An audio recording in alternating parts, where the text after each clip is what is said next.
नमस्कार, मैं हूं आपके साथ रेशु त्यागी। कोर्ट्स दिस वीक में आप सभी का स्वागत है। इस बुलेटिन में अगले आधे घंटे हम आपको इस हफ्ते कोर्ट से जुड़ी बड़ी खबरों से रूबरू करवाएंगे। तमाम कोर्ट की कार्यवाही और सुप्रीम कोर्ट से लेकर हाई कोर्ट और लोअर कोर्ट्स तक के फैसलों को आपके सामने रखेंगे। तो आइए शुरू करते हैं कोर्ट्स दिस वीक।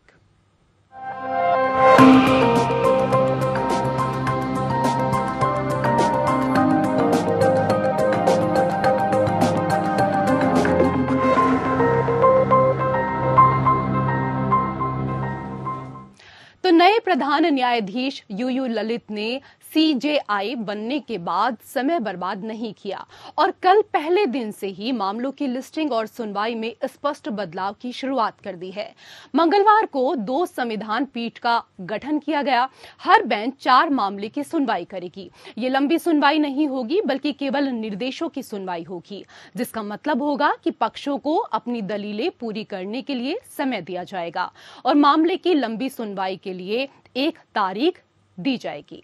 मामले की सुनवाई सप्ताह में 3 दिन करनी होगी और पूरी सुनवाई 1 सप्ताह के भीतर पूरी करनी होगी। इस संबंध में न्यायालय ने 4 मामलों में नोडल वकील के रूप में काम करने के लिए 4 वकीलों को भी नियुक्त किया है, जिन पर सुनवाई होनी है। इनके अलावा कम से कम 4 हाई प्रोफाइल मामले जो 10 साल से अधिक पुराने हैं, उन्हें भी मंगलवार को सुनवाई के लिए सूचीबद्ध किया गया है। पहली संविधान पीठ प्रधान न्यायाधीश यूयू ललित और न्यायमूर्ति दिनेश माहेश्वरी, एस रविंद्र भट्ट, बेला एम त्रिवेदी और जेबी इसमें शामिल हैं। दूसरी संविधान पीठ में जस्टिस इंदिरा बनर्जी, हेमंत गुप्ता, सूर्यकांत, एम सुंदरेश और सुधांशु धूलिया शामिल हैं।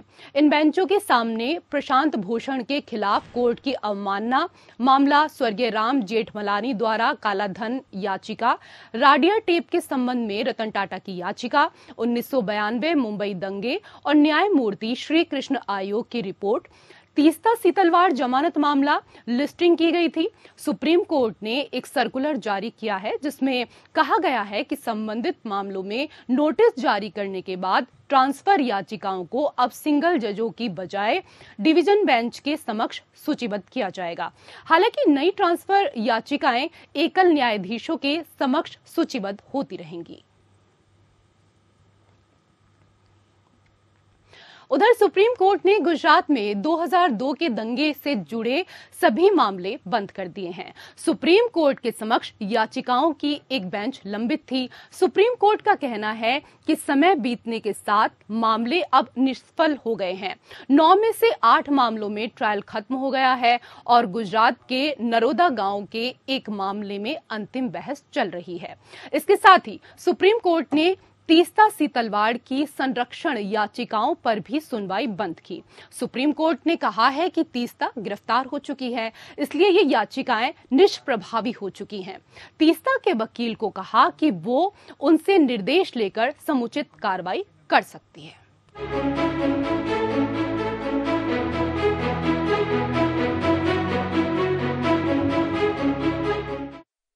सुप्रीम कोर्ट ने गुजरात दंगों से जुड़े मामले में अहम फैसला सुनाया है। सर्वोच्च अदालत ने गुजरात दंगों से जुड़े सभी केस की सुनवाई बंद करने का फैसला किया है। सुप्रीम कोर्ट ने कहा कि 9 मामलों में से 8 मामलों में फैसला आ चुका है। नरोदा ग्राम मामले में ट्रायल आखिरी चरण में है। इस मामले में कानून के मुताबिक कार्रवाई चलेगी। इन मामलों में एनएचआरसी द्वारा दायर ट्रांसफर याचिकाएं, दंगा पीड़ितों द्वारा दायर विशेष अनुमति याचिकाएं, 2003 से 2004 के दौरान NGO Citizen for Justice and Peace द्वारा दायर रिट याचिका, फरवरी 2002 के गोधरा नरसंहार के बाद गुजरात में गुजरात पुलिस से सीबीआई को हिंसा के मामलों में जांच स्थानांतरित करने की मांग की है। Chief Justice UU Lalit, Justice S Ravindra Bhat और जस्टिस जेबी पारदीवाला ने 3 न्यायाधीशों की पीठ ने ये ध्यान देने के बाद मामलों को बंद करते हुए कहा कि अदालत ने दंगों से संबंधित 9 मामलों की जांच और अभियोजन के लिए एक विशेष जांच दल का गठन किया था। इनमें से 8 मामलों में सुनवाई पूरी हो चुकी है। एसआईटी की ओर से सीनियर एडवोकेट मुकुल रोहतगी ने पीठ को बताया कि नरोदा गांव क्षेत्र से संबंधित 9 मामलों में से केवल 1 की सुनवाई अभी लंबित है और अंतिम बहस के चरण में है। अन्य मामलों में ट्रायल पूरे हो गए हैं और मामले हाई कोर्ट या सुप्रीम कोर्ट के समक्ष अपीलीय स्तर पर हैं। पीठ ने आदेश में कहा, सभी मामले अब निष्फल हो गए हैं। इस अदालत का विचार है कि इस न्यायालय को अब इन याचिकाओं पर विचार करने की आवश्यकता नहीं है, इसलिए मामलों को निष्फल होने के रूप में निपटाया जाता है। पीठ ने आगे निर्देश दिया जाता है कि नरोदा गांव के संबंध में मुकदमे को कानून के अनुसार निष्कर्ष निकाला जाए और उस हद तक इस अदालत द्वारा नियुक्त विशेष जाँच दल निश्चित रूप से कानून के अनुसार उचित कदम उठाने का हकदार होगा। बेंच ने नोट किया, जहाँ तक सीतलवाड़ द्वारा प्रार्थना की गई सुरक्षा का संबंध है, उन्हें उचित प्रार्थना करने और संबंधित प्राधिकारी को आवेदन करने की स्वतंत्रता प्रदान की जाती है। जब भी ऐसा आवेदन किया जाता है तो इसे कानून के अनुसार निपटाया जाएगा। वकील ने कहा कि उसे सीतलवाड़ से निर्देश नहीं मिला, वो इस समय गुजरात पुलिस द्वारा दर्ज एक नए मामले में हिरासत में है। पीठ ने सीतलवाड़ को राहत के लिए संबंधित प्राधिकरण के समक्ष आवेदन करने की छूट दी है। Bureau report. तो सुप्रीम कोर्ट ने सामाजिक कार्यकर्ता तीस्ता सीतलवाड़ को अंतरिम जमानत दे दी। कोर्ट ने कहा है कि तीस्ता की रेगुलर बेल पर गुजरात हाई कोर्ट फैसला सुना सकता है। अभी के लिए उन्हें अंतरिम जमानत दे दी गई है। कोर्ट ने कहा कि तीस्ता को जांच में पूरा सहयोग करना होगा और उन्हें अपना पासपोर्ट भी सरेंडर करना होगा। तीस्ता 2002 के गुजरात दंगों के संबंध में मामले दर्ज करने के लिए कथित रूप से फर्जी दस्तावेज बनाने के आरोप में 26 जून से हिरासत में है।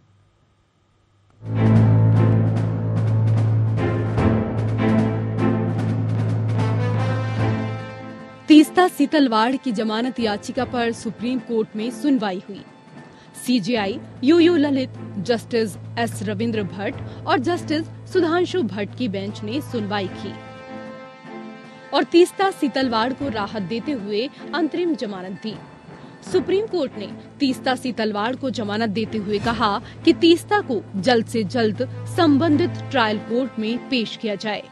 ट्रायल कोर्ट जमानत की शर्तें तय कर जमानत दे। तीस्ता को पासपोर्ट सरेंडर करने का आदेश दिया और कहा कि तीस्ता जांच में सहयोग करेंगी। सुप्रीम कोर्ट ने कहा कि हमने सिर्फ अंतरिम बेल पर मामले पर विचार किया है, हमने मेरिट पर कोई राय नहीं दी है। हाई कोर्ट मेरिट पर स्वतंत्रता से विचार करेगा, वो सुप्रीम कोर्ट की टिप्पणियों से प्रभावित नहीं होगा। ये फैसला मामले के इस तथ्य कि वो एक महिला है, इसका असर मामले के दूसरे आरोपियों पर नहीं पड़ेगा। कोर्ट ने कहा कि ये ट्रायल कोर्ट के लिए खुला होगा कि वो जमानत के लिए बॉन्ड के लिए कैश पर विचार करे, लोकल श्योरिटी पर जोर न दें। सुप्रीम कोर्ट ने कहा कि याचिकाकर्ता एक महिला है जो 2 महीने से हिरासत में है। जो मामला है वो 2002 से 2010 के बीच के दस्तावेज का है।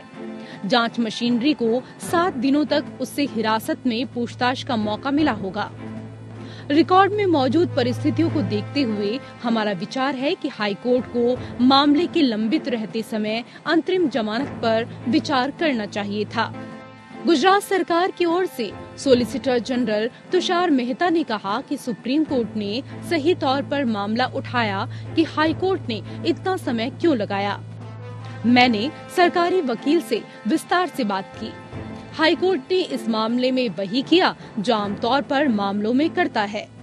उन्होंने कहा कि 3 अगस्त को हाई कोर्ट के पास 168 केस लगे थे। तुषार मेहता ने कहा कि इस मामले से 1 हफ्ते पहले 124 मामले थे। इस आदेश की तारीख को 168 मामले थे। गुजरात हाई कोर्ट के सीजे ने ऑटो लिस्ट पद्धति शुरू की है, जहां जमानत आवेदनों में कुछ दस्तावेज आदि दायर किए जाते हैं। जेल में बंद व्यक्ति को पता नहीं होता, इसलिए ऑटो सूची मदद करती है। सीजेआई ने कहा कि आपने जो दिया उसमें मुझे एक भी महिला से जुड़ा मामला नहीं मिला। तुषार ने कहा कि तीस्ता के लिए मेरे पास कम से कम 28 मामलों की सूची है, जहां इसी जज ने 2 दिनों के भीतर जमानत दे दी। याचिकाकर्ता ने पूरे राज्य को, राज्य के हर गणमान्य व्यक्ति को बदनाम किया है, उसके लिए कोई भी भरोसेमंद नहीं। सीजेआई ने कहा कि इस समय इस अदालत के समक्ष खुद को तथ्यों तक सीमित रखें।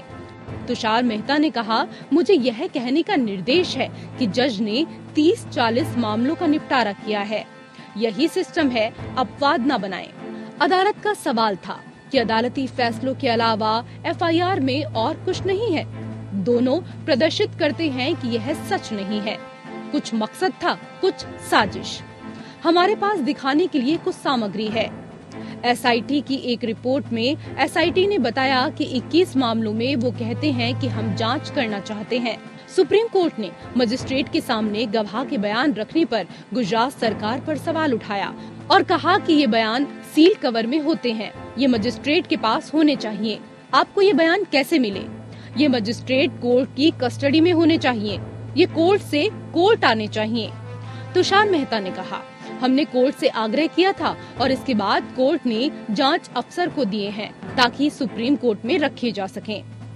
मेहता ने कहा कि एसआईटी की रिपोर्ट से साफ है कि सबूत के नाम पर तीस्ता ने जो कुछ भी दिया उसमें से काफी मनगढ़ंत था। ये भूलवश नहीं बल्कि सोची समझी साजिश थी। ये कोर्ट से बाहर तैयार कराया गया था। तुषार मेहता ने कहा कि याचिकाकर्ता द्वारा कुल 8 करोड़ जमा किए गए, जिसमें से शराब दुबई की दुकानों से खरीदारी हुई। ऐसा नहीं है कि बिना सबूत का मामला है, लेकिन सवाल यह है कि क्या सुप्रीम कोर्ट को इस मामले में दखल देना चाहिए?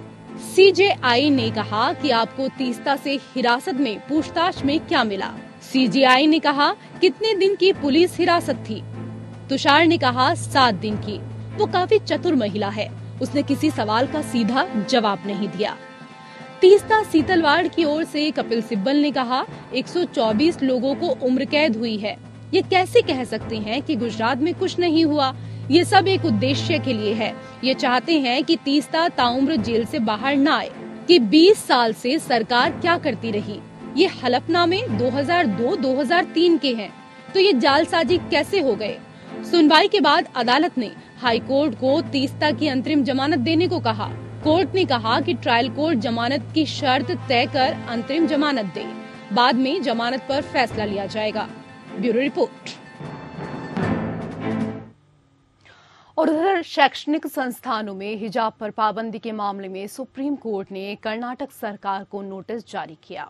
याचिकाकर्ताओं की ओर से सुनवाई टालने के आग्रह पर सुप्रीम कोर्ट ने इस दौरान फटकार भी लगाई है। कोर्ट ने कहा कि पहले आप ही जल्द सुनवाई की मांग कर रहे थे, अब सुनवाई टालने की मांग कर रहे हैं। हम इस तरह से याचिकाकर्ताओं को अपनी पसंद की बेंच चुनने की इजाजत नहीं देंगे। अब 5 सितंबर को सुनवाई होगी।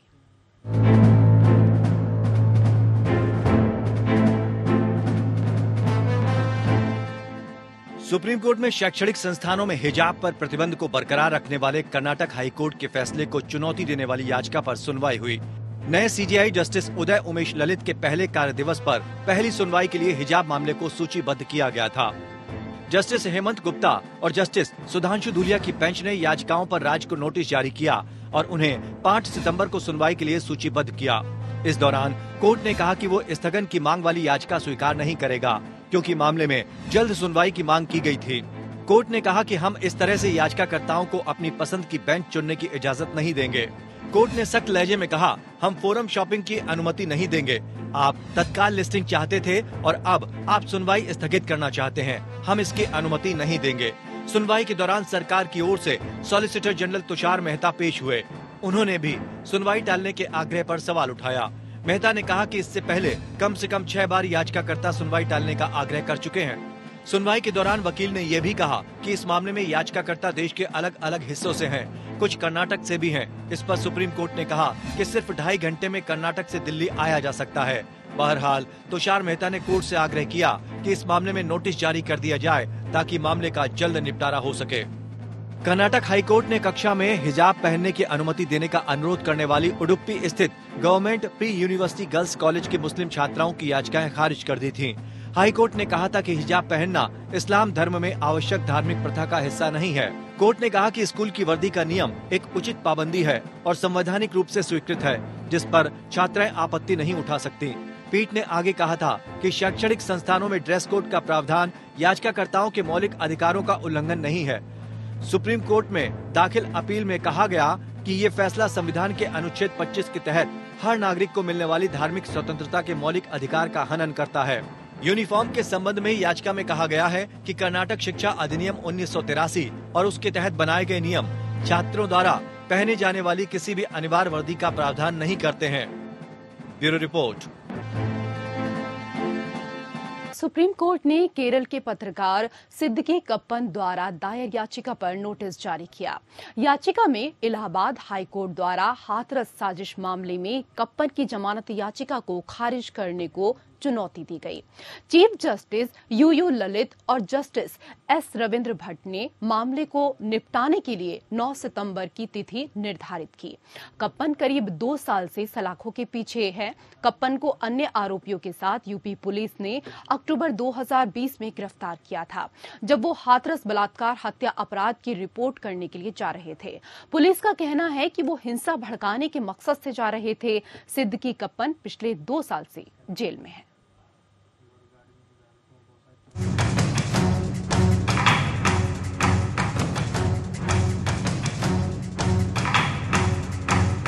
केरल के पत्रकार सिद्दीकी कप्पन की जमानत याचिका पर सुप्रीम कोर्ट में सुनवाई हुई। केरल के पत्रकार सिद्दीकी कप्पन की जमानत याचिका पर सुनवाई करते हुए सुप्रीम कोर्ट ने उत्तर प्रदेश सरकार को नोटिस जारी किया है। प्रधान न्यायाधीश उदय उमेश ललित और न्यायमूर्ति एस रविंद्र भट्ट की खंडपीठ ने राज्य सरकार को नोटिस जारी कर 5 सितंबर तक अपना जवाब दाखिल करने को कहा है। कोर्ट इस मामले की सुनवाई 9 सितंबर को करेगा। दरअसल 5 अक्टूबर 2020 को सिद्दीकी कप्पन को मथुरा से गिरफ्तार किया गया था। हाथरस मामले में हिंसा भड़काने की साजिश रचने के आरोप में सिद्दीकी कप्पन को उत्तर प्रदेश पुलिस ने गिरफ्तार किया था। सिद्दीकी पर गैर कानूनी गतिविधि रोकथाम अधिनियम या यूएपीए की धाराएं लगाई गई हैं। इससे पहले इलाहाबाद हाईकोर्ट ने मामले को गंभीर बताते हुए कप्पन की जमानत याचिका को खारिज कर दिया था। यूपीए के तहत उत्तर प्रदेश सरकार द्वारा बुक किए गए कप्पन ने इलाहाबाद उच्च न्यायालय के आदेश को चुनौती देते हुए शीर्ष अदालत का रुख किया, जिसने 2 अगस्त को उसकी जमानत खारिज कर दी थी। अपनी याचिका में कप्पन ने तर्क दिया है कि उच्च न्यायालय ने जमानत देने के संबंध में अच्छी तरह से स्थापित सिद्धांतों की अनदेखी की और बिना किसी ठोस कारण के यांत्रिक रूप से जमानत आवेदन को खारिज कर दिया। ये भी कहा गया कि उच्च न्यायालय इस तथ्य पर ध्यान देने में विफल रहा कि प्राथमिकी या आरोप पत्र यूएपीए की धारा 17 और धारा 18 के आह्वान का मामला नहीं बनता है। अभियोजन पक्ष का कहना है कि कप्पन और सह आरोपी इलाके में सौहार्द बिगाड़ने के इरादे से हाथरस जा रहे थे। ये कहा गया था कि वे गलत सूचनाओं से भरी वेबसाइट चलाने और हिंसा भड़काने के लिए धन एकत्र कर रहे थे। हाथरस के चंदपा क्षेत्र के एक गांव में 14 सितंबर 2020 को अनुसूचित जाति की एक लड़की से सामूहिक दुष्कर्म के बाद उसे जान से मारने की कोशिश की गई थी। इस लड़की की कुछ दिन बाद दिल्ली के एक अस्पताल में मौत हो गई थी। उन सभी पर यूएपीए और देशद्रोह जैसे आरोप लगाए। मथुरा की एक अदालत ने जुलाई 2021 में कप्पन की जमानत याचिका को इस आधार पर खारिज कर दिया था कि प्रथम दृष्टया मामला था कि कप्पन और अन्य सह आरोपी उत्तर प्रदेश में हाथरस सामूहिक बलात्कार की घटना को कवर करने के लिए जा रहे थे और कानून और अन्य स्थिति को बिगाड़ने की कोशिश कर रहे थे। इसके बाद उन्होंने हाईकोर्ट का दरवाजा खटखटाया। हाल ही में मामले के एक आरोपी मोहम्मद आलम, जो उस कैब का चालक था जिसमें आरोपी यात्रा कर रहे थे, उसको उच्च न्यायालय ने जमानत दे दी थी। Bureau report. उधर सुप्रीम कोर्ट ने कहा कि मध्यस्थों के पास अपनी फीस निर्धारित करने के लिए बाध्यकारी और लागू करने योग्य आदेश जारी करने की शक्ति नहीं है, क्योंकि इस तरह का निर्धारण पार्टी की स्वायत्तता के सिद्धांतों का उल्लंघन होगा। मामला ओएनजीसी से जुड़ा हुआ है, जहां पर कंपनी ने मध्यस्थों की फीस पर आपत्ति जताई थी। फैसला सुनाते हुए सर्वोच्च अदालत ने कहा कि फीस का एक तरफा निर्धारण पार्टी स्वायत्तता के सिद्धांतों का उल्लंघन करता है।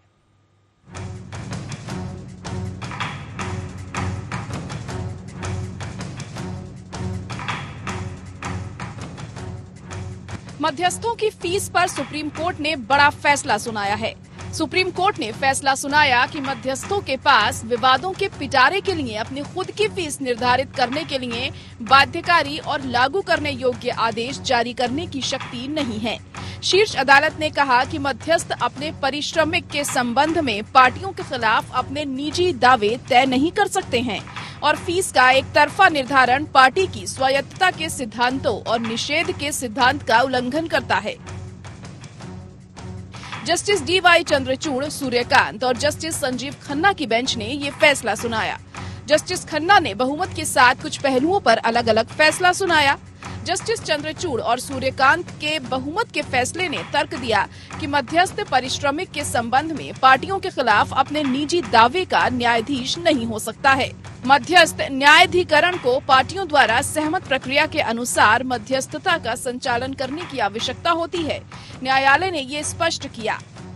संविधान के अनुच्छेद 142 के तहत पूर्ण शक्तियों का प्रयोग करते हुए अदालत ने भारत में मध्यस्थता के संचालन के लिए कई दिशा निर्देशों को अपनाने का निर्देश दिया। पीठ ने कहा कि मध्यस्थों के पास अपनी फीस निर्धारित करने के लिए बाध्यकारी और लागू करने योग्य आदेश जारी करने की शक्ति नहीं है। फीस का एक तरफा निर्धारण पार्टी स्वायत्तता के सिद्धांतों का उल्लंघन करता है, ताकि मध्यस्थ अपना पारिश्रमिक तय नहीं कर सकते। पीठ ने जोर देकर कहा कि पार्टी की स्वायत्तता मध्यस्थता का एक प्रमुख सिद्धांत है और समझौता मध्यस्थ प्रक्रिया की नींव रखता है। ये निष्कर्ष निकाला गया चूंकि शुल्क के संबंध में पार्टियों और मध्यस्थों के बीच स्पष्ट रूप से कोई सहमति नहीं थी। ट्रिब्यूनल को जारी रखने की अनुमति देने का मतलब पार्टियों और मध्यस्थ न्यायाधिकरण पर शुल्क लगाना होगा, जिसके लिए वे सहमत नहीं हैं। उसी के मद्देनजर कोर्ट ने एक नए मध्यस्थ न्यायाधिकरण के गठन का आदेश दिया। जब न्यायमूर्ति संजीव खन्ना एक नए मध्यस्थ न्यायाधिकरण के गठन के लिए इस निर्देश पर सहमत हुए, उन्होंने एक अलग निर्णय दिया, क्योंकि उन्होंने ये मानने से इनकार कर दिया कि पार्टियों के बीच किसी भी समझौते के अभाव में न्यायाधिकरण शुल्क तय करने का हकदार नहीं था। ये मुद्दा पीठ के सामने तब आया जब oil and natural gas corporation limited ने एक मध्यस्थ न्यायाधिकरण के फैसले को समाप्त करने और मध्यस्थों के एक नए सेट के प्रतिस्थापन की मांग की, जब उनकी फीस को संशोधित करने की मांग की गई थी। Bureau report.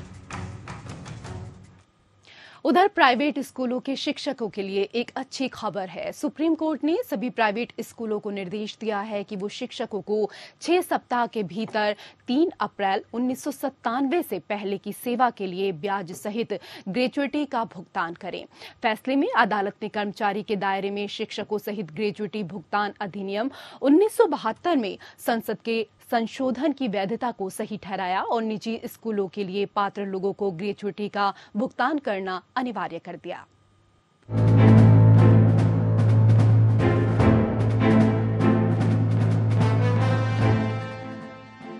सुप्रीम कोर्ट ने प्राइवेट स्कूल के शिक्षकों को बड़ी राहत दी है। शीर्ष अदालत ने निजी स्कूलों के शिक्षकों को ग्रेच्युटी का अधिकार देने वाले 2009 के कानून को बरकरार रखा है। कोर्ट ने ग्रेच्युटी का भुगतान कानून 2009 के प्रावधान के पूर्व की तिथि 3 अप्रैल 1997 से लागू करने के निर्णय को वैध ठहराया है। निजी स्कूलों को अब उन सभी शिक्षकों को ग्रेच्युटी देनी होगी जो 1997 के बाद सेवानिवृत्त हुए हैं। जस्टिस संजीव खन्ना और बेला एम त्रिवेदी की पीठ ने independent schools federation of India द्वारा दायर 20 से अधिक याचिकाओं को अन्य निजी स्कूलों के साथ खारिज कर दिया। साथ ही उन पर कर्मचारियों और शिक्षकों को 6 सप्ताह के भीतर ग्रेच्युटी भुगतान अधिनियम के प्रावधान के तहत ब्याज के साथ भुगतान करने का आदेश दिया। अदालत ने कहा कि अगर शिक्षकों को पैसा पाने में कोई दिक्कत होती है तो वे उचित फोरम में जा सकते हैं। इस फैसले का फायदा देश भर के गैर सहायता प्राप्त स्कूलों के शिक्षकों को मिलेगा। 3 अप्रैल 1997 से शिक्षकों को ग्रेच्युटी कानून का लाभ मिलेगा। मामले से जुड़े जानकार लोगों के मुताबिक जो शिक्षक नौकरी छोड़ चुके होंगे या रिटायर हो चुके होंगे, ऐसे सभी टीचरों को पूर्व तिथि से ग्रेच्युटी कानून का लाभ मिलेगा। जस्टिस संजीव खन्ना और जस्टिस बेला एम त्रिवेदी की पीठ ने 29 अगस्त को ये अहम फैसला दिया। बेंच ने निजी स्कूलों के संघ और स्कूलों की अलग से भी दाखिल याचिकाओं को खारिज कर दिया। Independent school federation of India और बहुत सी अन्य निजी स्कूलों ने याचिकाएं दाखिल की थी। शीर्ष अदालत में दाखिल याचिका में देश के विभिन्न हाई कोर्टों जैसे Allahabad high court, Gujarat high court, Delhi high court, Bombay high court, Punjab Haryana high court, Chhattisgarh high court और मध्य प्रदेश हाई कोर्ट के फैसलों को चुनौती दी गई थी। इसके अलावा बहुत से स्कूलों ने सीधे सुप्रीम कोर्ट में रिट याचिका दाखिल की थी। उनकी याचिका में ग्रेच्युटी का भुगतान कानून 2009 की धारा 2E और 13A की वैधानिकता को चुनौती दी गई थी। इस कानून में शिक्षकों को ग्रेच्युटी का लाभ पहले की तिथि यानी 3 अप्रैल 1997 से देने का प्रावधान था। Bureau report. और इसी के साथ कोर्ट से जुड़ी हुई खबरों में फिलहाल इतना ही। नमस्कार।